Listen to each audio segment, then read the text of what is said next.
talo whātou, lo songa whawhengainga ta le bai, lo fiso, whapea fo I, ta I, whaalongia. O le kāli se, mai se fo I talo whātou lo poto, manuia mai le nei taia, talo whalawa.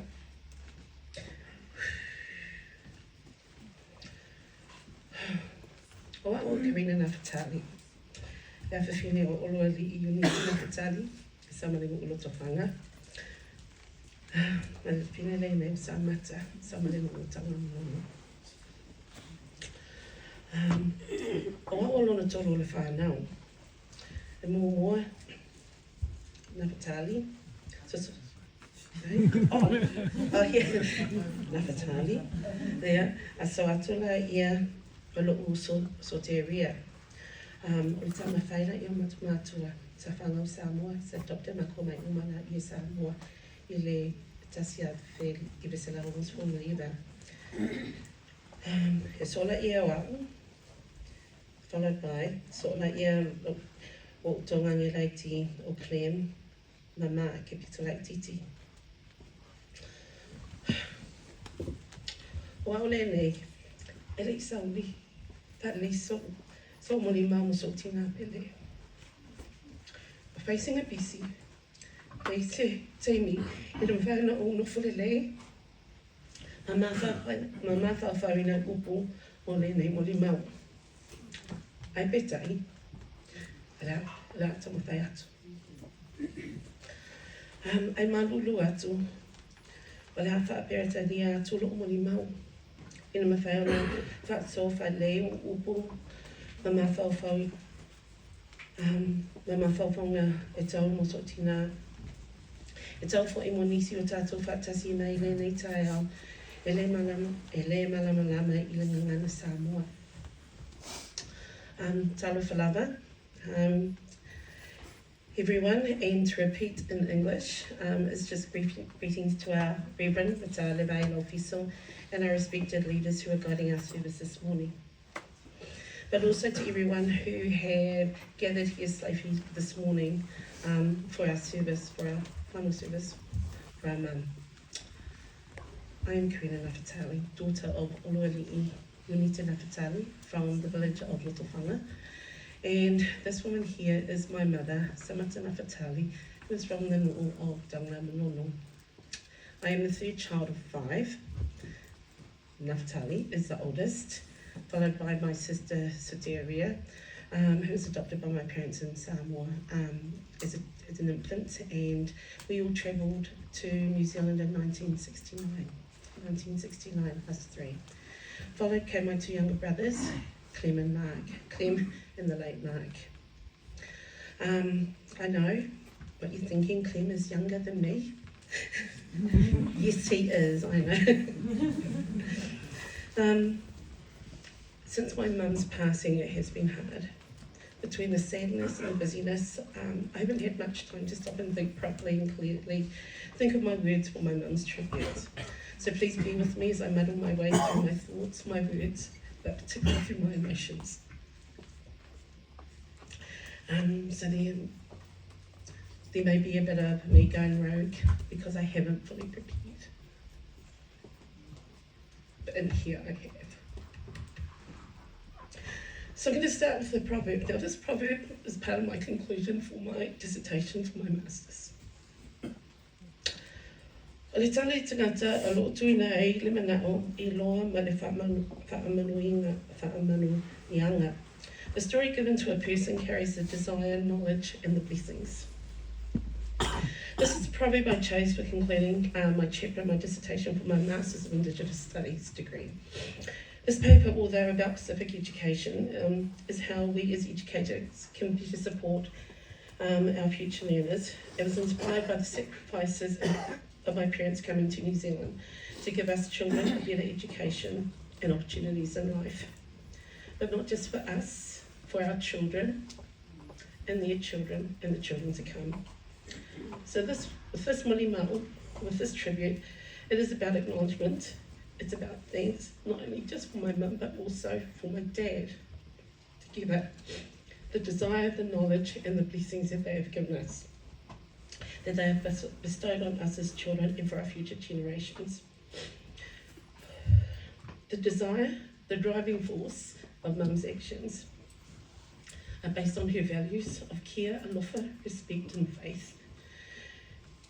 Many were shared last night at the family service, her care for others, and often done through her cooking. She was our bestest cook, but also the messiest. My dad would say, "Oi Mum, kua I spoki ke ele alo kuka, ama kua I messy.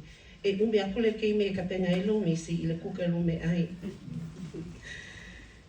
Saying that, "Mum, your cooking is spot on, but the mess. It takes longer to clean up the mess than it does what it takes to cook your meal." But we loved her cooking. The family fave is her curry, and our peeps loved her supper sui as dessert. That was our last supper sui on the night that she had passed, which made it taste extra good and extra special. Just to share, the story behind this, yeah. The reason why she cooked that night, she was going to a women's fellowship Christmas party. But on that evening, my two brothers were to join me and our mum to have a meeting, but there was a question. Schedule, thank you, yes, a clash in schedules. And so we're going to meet for a tell-in-law for my upcoming graduation. Rather than getting herself ready, she had to cook. And so that's how she made the supper sui. It's why she made the supper sui, because her sons were coming up to see us that evening. But she went to the Christmas party. And so we had supper sui later on that night that she had cooked. And to, I guess, add a story on how people appreciated her cooking. I remember once it was only just a few weeks back actually, I pulled up into the car park and Lily goes, "Do you want some help?" And I said, "I'll just have to bring up Mum's food in the car." And Lily goes, "Is it pai?" And I went, "No, it's filet sopo." And her body just went, yeah, you probably didn't see it, but I saw it. And so it's just one of the things that my mum did to express her love for other people. She would always cook the supper sui, just anything that would bring joy to other people, and it was through her food. She's a woman who took care of herself. My mum cared about how she looked. Choosing her outfits carefully, looking for the matchy was key in her ensembles. Asking me often, "Does this go with this?" And many can attest that she was always well and beautifully presented. As you can see in the picture here. However, just like her cooking, there was a flip side. She really got rid of her clothes. So this woman had about 40 years of fashion in our home. So if you see me walking down the street in something bright, flowing and matchy, it's likely it will come from the fashion house of G. Yeah. Alofa. My mum loved everyone. Whomever came over, she cooked. Whomever she greeted with a beautiful smile, she would welcome into our home. All our friends can attest to this. They loved her too, and it has been expressed in your love, your messages that you have sent our family. And with many of our conversations with my friends, they would ask, "How am I doing?" But often the next question is, "How's your mum? How's your mum?" And always in a conversation. She loved the children. Who is an educator, member here at church. After service, many times I witnessed children running up to her, giving her hugs.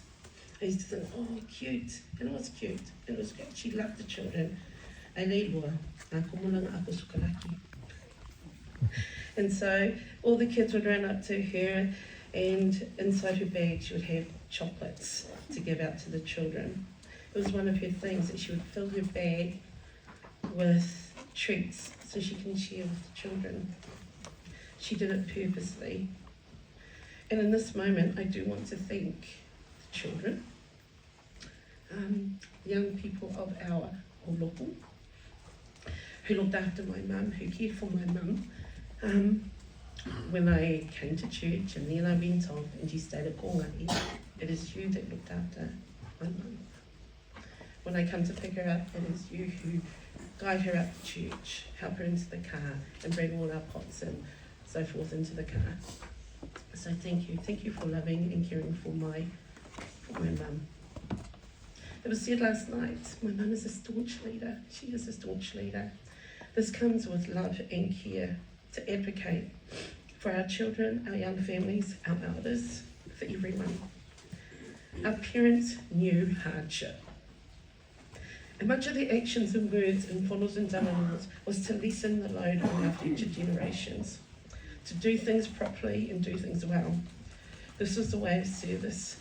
It was their way of service.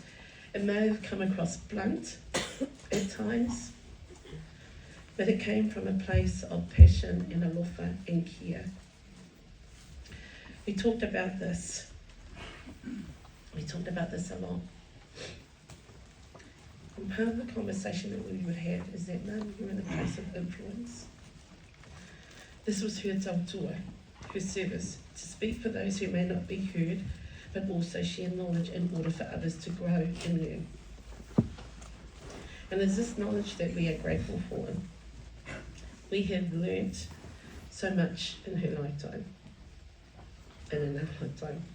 As mentioned through her values, her knowledge of anganwara, but particularly doing things properly and quickly. She taught us well, but again, there's always something that comes along with it. Trauma, just with the anxiety, we must do it well. And I hope that we have done well for you, I remember how I said she was blunt. Yes, she was blunt with us. That's how we learnt. That's how we learnt as a family and why we were to do things well. It is the legacy that she has passed on to us.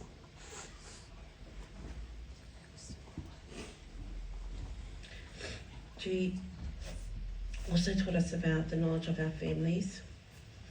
I used to get grumpy at her. She used to tell us the ngaka from both families, and she'd tell me once, and then she'll have a conversation, and she goes, remember I told you? I'm like, no, you told me once. I was to interview her these holidays. As my colleagues know, I was to interview her these holidays, to record all of her stories, to record things that I missed, that I didn't remember. I'm saddened by that. But her passing has brought more family together with us. That allows me to continue the story that she has started. One was blessings, and I don't have anything down. But I know that we are blessed. We are blessed from her prayers. This woman is a strong faith. Every day she prayed. Every morning I could hear her praying. I could hear her singing. This was my mother's life. In the evening, she prayed before she went to sleep. Every time we travelled, she prayed. Just for anything that we did, we prayed. She is our prayer warrior, and she has taught us to pray. We pray along with her. As I mentioned in the graduation speech, perhaps in our own way, but we do. Our faith is strong, and it's from our mother. I thank her for the blessings that she has placed on us. And the song that Mito sang last night is thanking God for the blessings that he has given to us, but we thank our mother for the blessings that she has placed on us. For those who don't know, this woman here is my flatmate. Since my dad's passing, my brother's passing, it was just my mum up the road. And then I went to go and I moved in with my mum. And many people said, you're a good girl. And I'm like, it's not so much good, but it's the fact that I just love my mum. I'm going to love her. And that was a blessing for me. A blessing and privilege to be able to share the last 7 to 8 years with my mum. I'm not saying it was easy, but that's our life learning. That's our life learning, to be able to live together, learn together, grow together. And for a long time, didn't speak Samoa. Not that I didn't speak it as often. But I know that all my language has just grown in these last years with my mum. And I am grateful that I had this opportunity. So anyone there who is living and who is caring for their parents, for me that is a privilege. It is a privilege to spend that time with them.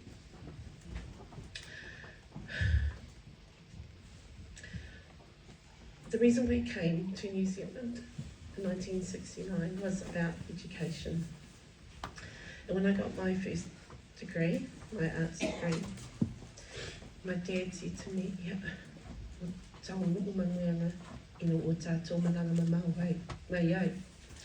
he said, we've reached the goals in which we have travelled so far.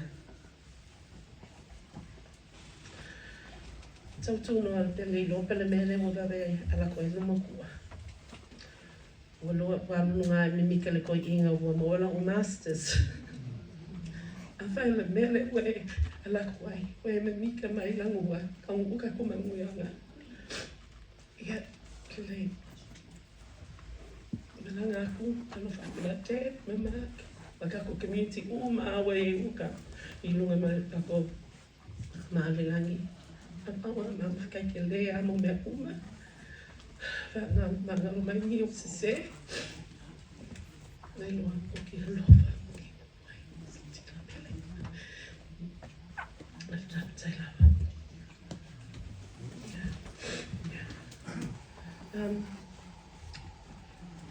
Ala mea lava, anga po. Sa misi moli nao, ala lava po e pa moli. So here is a tribute that we missed last night, which we'll be playing, but following that will be a slideshow as well that the family have put together for you. But thank you everyone.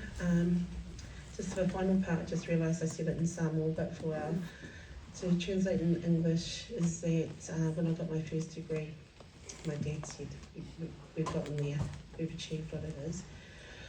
And so just recently graduated with my masters, and so she's taken it with her.